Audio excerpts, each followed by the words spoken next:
Ramaya Ramabhadraya Ramachandraya Vedase Raghunathaya Nathaya Sitaya Pateye Namaha. Uttara chapter number 65. Vasistha and Nimi redeemed. The recitation begins now. Hearing this wonderful and heavenly theme, Lakshmana was highly gratified and said to Rama, O Kakutsa, how did that twice-born one worshipped by the celestials and the king regain their bodies after being bodiless? Hearing the words of Lakshmana, Rama, having truth for his prowess, began to relate the story of sage Vasistha.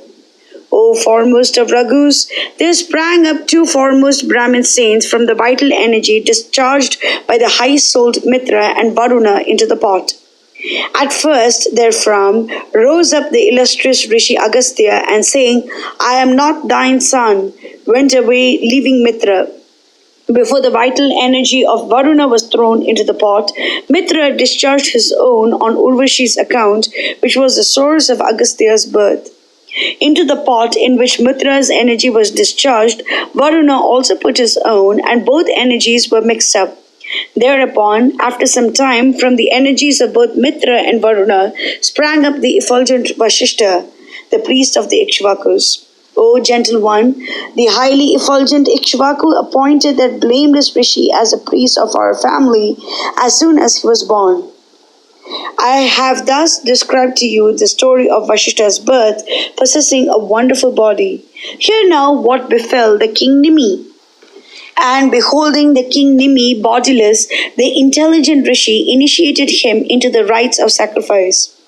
And those leading twice-borns with assembled citizens and servants began to protect that body with unguents, garlands, and clothes.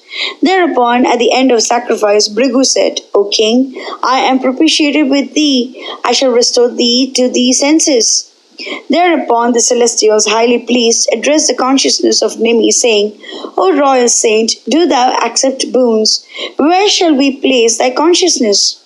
Thereupon, being addressed by the celestials, the consciousness said, I may live in the eyes of the celestials. They agreed to it and said, O Lord of earth, for thee thy eye shall be influenced within a moment.